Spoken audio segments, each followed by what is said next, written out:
ایک جنگل میں ایک بہت ہی رحم دل طوطی رہتی تھی۔ وہ طوطی اپنے 3 انڈوں کے پاس بیٹھ کر بچوں کے نکلنے کا انتظار کر رہی تھی، اور وہ ہر وقت ان کے پاس بیٹھ کے ان کا خیال رکھی رہتی تھی۔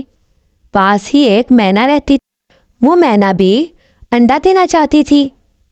مینا طوطی کے پاس گئی اور جا کر بولی، طوطی بہن، میں دیکھتی ہوں کہ آپ ان انڈوں سے بچے نکلنے کے لیے کتنا خوش ہو اور کتنی محنت کرتی ہو۔ آپ کھانا لینے بھی جاتی ہو اور ان انڈوں کا بھی کتنا زیادہ خیال رکھتی ہو۔ تو آپ ایسا کرو کہ آپ کھانا لینے چلے جایا کرو اور پیچھے سے مجھے ان انڈوں کے پاس چھوڑ دیا کرو، میں ان کا خیال رکھ لیا کروں گی۔ بہت شکریہ مینا بہن، یہ تو آپ نے بہت اپنائیت والی بات کی۔ آپ ان کا خیال رکھو گی تو میں دور سے کھانا لے کے آ سکوں گی۔ مینا اب طوطی کے انڈوں کا خیال رکھنے لگی۔ اب مینا نے بھی ایک انڈا دینا تھا۔ مینا نے وہ انڈا ان 3 انڈوں کے اندر دے دیا۔ وہ انڈے اب 4 ہو گئے تھے۔ طوطی شام کو جب واپس آئی تو آ کر دیکھا تو بڑی حیران ہوئی، اور اس نے آ کے مینا سے پوچھا، تو مینا نے کہا، بہن، یہ ایک معجزہ ہے، تم دل کی بہت صاف ہو، اس لیے خدا نے تمہیں تحفہ دیا ہے اور تحفے میں تمہیں ایک اور انڈا دے دیا ہے۔ میں نے بہت جگہ ایسے معجزے دیکھے ہیں۔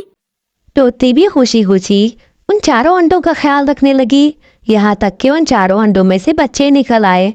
3 بچے تو ایک جیسے تھے، لیکن ان میں سے ایک بچہ کالا تھا۔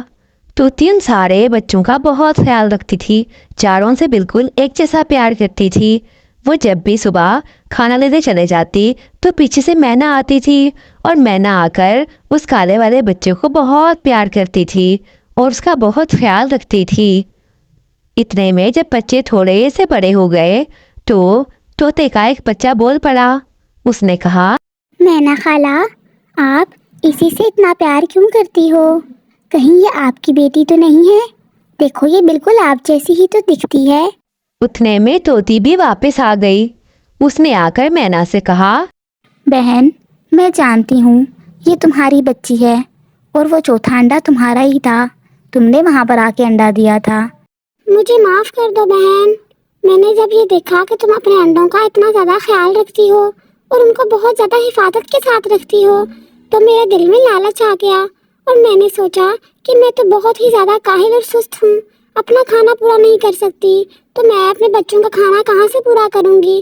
اس لیے میں نے سوچا کہ اپنا انڈا تمہارے پاس چھوڑ دیتی ہوں تاکہ وہ اچھی پرورش پالیں۔ اس کی بات سن کر طوطی بولی، کوئی بات نہیں مینا بہن، میں نے اس بچے کو خدا کا تحفہ سمجھ کر ہی قبول کیا اور اس کا اتنا ہی خیال رکھا۔ تم نے بھی تو میرے بچوں اور انڈوں کی حفاظت کی ہے۔ اب یہ مینا بڑی ہو رہی ہے اور تمہیں بھی اس کی بہت یاد آتی ہے، تم چاہو تو اس کو اپنے ساتھ لے جا سکتی ہو اور اپنے پاس رکھ لو۔ یہ اب کافی بڑی بھی ہو گئی ہے، تمہارے ساتھ دانا لے کے آ سکتی ہے۔ اس کی بات سن کر مینا کی بچی بولی، نہیں ماں، میں خالہ کے ساتھ نہیں جانا چاہتی، میں یہاں اپنے بہن بھائیوں کے پاس رہنا چاہتی ہوں، آپ مجھے بہت پیار کرتی ہیں، میں آپ کے ساتھ ہی رہوں گی۔ اور یوں طوطی اور مینا دونوں نے مل کر ان بچوں کا خیال رکھنا اور ان کو پالنے کا فیصلہ کر لیا، اور وہ بچی طوطی کے پاس ہی رہتی تھی، اور مینا اس کو آ کر کبھی کبھی پیار کر جایا کرتی تھی، اور جب طوطی وہاں نہیں ہوتی تھی تو ان بچوں کا خیال رکھ لیا کرتی تھی۔ یوں وہ سب ہنسی خوشی رہنے لگے۔